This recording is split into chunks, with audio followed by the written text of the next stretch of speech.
Hi friends, మరి రసంలోకి చింతపండు శుభ్రంగా కడుక్కొని టమోటా చింతపండు ఇవన్నీ శుభ్రంగా కడుక్కున్నానండి. కడుక్కున్న తర్వాత మంచినీళ్ళు పోసేసి ఉప్పు పసుపు చింతపండు టమోటాలు కొత్తిమీర ఇవన్నీ మరి ఒక చెంబు నీళ్లు పోసి బాగా ఉడికించుకోవాలండి. ఉడికించుకున్న తర్వాత చల్లార్చుకొని తర్వాత అన్నీ కలుపుకోవాలి రసానికి.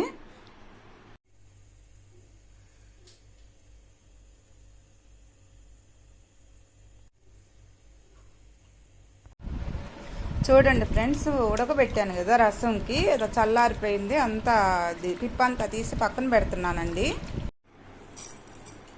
చూడండి, జీలకర్ర కందిపప్పు మిరియాలండి, తర్వాత తెల్లగడ్డ వేసుకోవాలి. ధనియాలు కూడా వేసానండి. ధనియాలు జీలకర్ర మిరియాలు కందిపప్పు తెల్లగడ్డ వేస్తున్నానండి.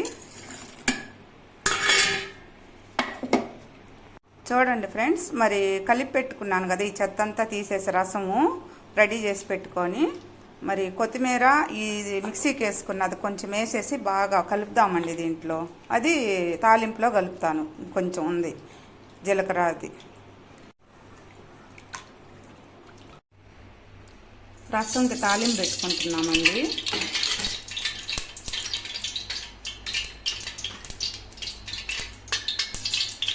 ఆవాలు, పిండి మిరపకాయలు,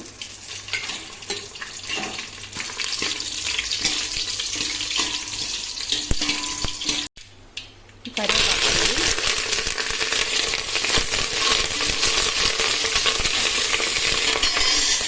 జీలకర్ర కూడా వేస్తున్నాను ఆయిల్లో.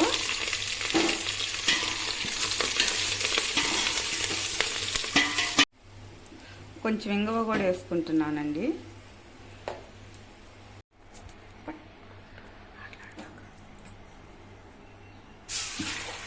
తాలింపులో రసం పోసేసుకుంటున్నామండి.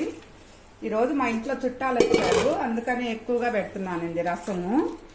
మరి జలుబు చేసినప్పుడు, ఏదన్నా జ్వరం వచ్చి నోరు సగించినప్పుడు ఇలాగ మిరియాల రసం పెట్టుకుంటే చాలా నోటికి రుచిగా బాగుంటుందండి, అన్నం సగిస్తుంది.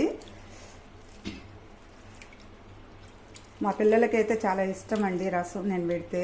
పెద్ద అబ్బాయి జాన్సన్కి కానీ ఏహోన్కి కానీ చాలా ఇష్టం అండి.